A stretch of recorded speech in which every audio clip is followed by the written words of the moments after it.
Sir గారికి తెలియజేయడం జరిగింది sir. Right, okay sir. Okay, thank you Sunil. Right, అది సుబ్బారావు గారు అంటే తను ఆ పాయింట్ ఇంకొంచెం స్ట్రెస్ ఆల్రెడీ ఇంత ముందు వచ్చింది అది, కాకపోతే మధ్యలో దాని డిబేట్ తన దారిలో ఉన్నట్టున్నట్టు చూసినట్లేడు, అది చెప్పడం కోసం మళ్ళీ వచ్చాడు. అయితే ఇక్కడ పాయింట్ ఏంటంటే జైల్లో తనతో పాటు ఉన్న నిందితులు బెదిరించారు అని చెప్తున్నాడు. నిందితులు అంటే ఈ నలుగురు కాకుండా ఇంకా నలుగురు ఎవరు అంటే ఆ 8 మందిలో భాస్కర్ రెడ్డి, ఉదయ్ కుమార్, ఇంకొక ఇద్దరు,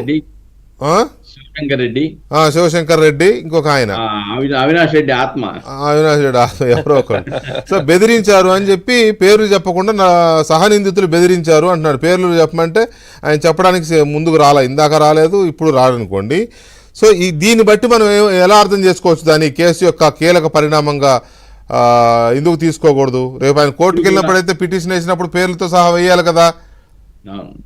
ఇప్పుడు వెంకటకృష్ణ గారు ఇప్పుడు కూడా బెదిరిస్తున్నారు అని అంటే ఒక అంశము, దాన్ని నేను ఏదో టీవీలో చూశాను ఆయన ఇంటర్వ్యూది, నేను నోరు విప్పితే భూకంపమే అని సునీల్ యాదవ్ గతంలో ఒక టీవీకి ఇంటర్వ్యూలో చెప్పాడు.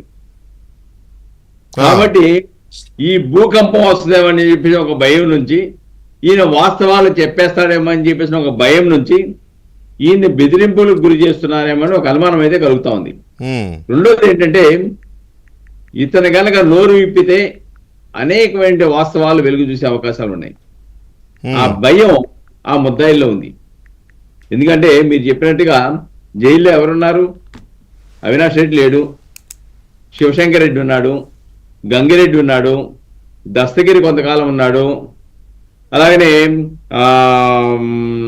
ఉమాశంకర్ రెడ్డి ఉన్నాడు, ఎర్రగంగిరెడ్డి ఉన్నాడు.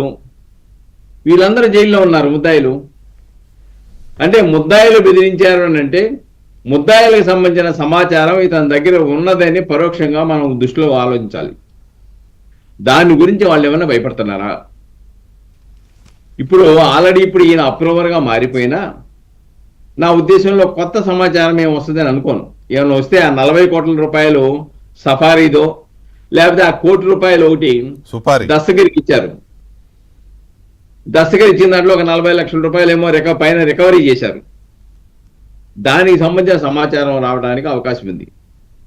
అయితే గూగుల్ టేక్అవుట్లో చాలా స్పష్టంగా సునీల్ యాదవ్ మరి అవినాష్ రెడ్డి, భాస్కర్ రెడ్డి ఇంట్లో ఉన్నట్టుగా ముందు తర్వాత ఉన్నట్టుగా టెక్నికల్ ఎవిడెన్స్ అయితే దొరుకుతా ఉంది.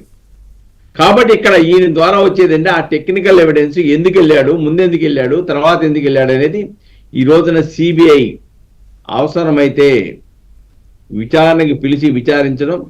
ఆయన గనక సునీల్ యాదవ్ గనక ఇదే స్టాండ్ మీద గనక ఉంటే ఎస్పీ గారికి ఇచ్చినటువంటి సమాచారం పూర్తి సమాచారం ఇచ్చానంటున్నాడు కాబట్టి ఆ సమాచారమే గనక ఇస్తాను అని చెప్పేసి పరిస్థితి సీక్రెట్ గా జ్యుడిషియల్ ఆఫీసర్ దగ్గర ఇస్తానంటే 164 స్టేట్మెంట్ మేజిస్ట్రేట్ ముందు రికార్డ్ చేయించవలసిన అవసరం ఉంది. అది డెఫినెట్ గా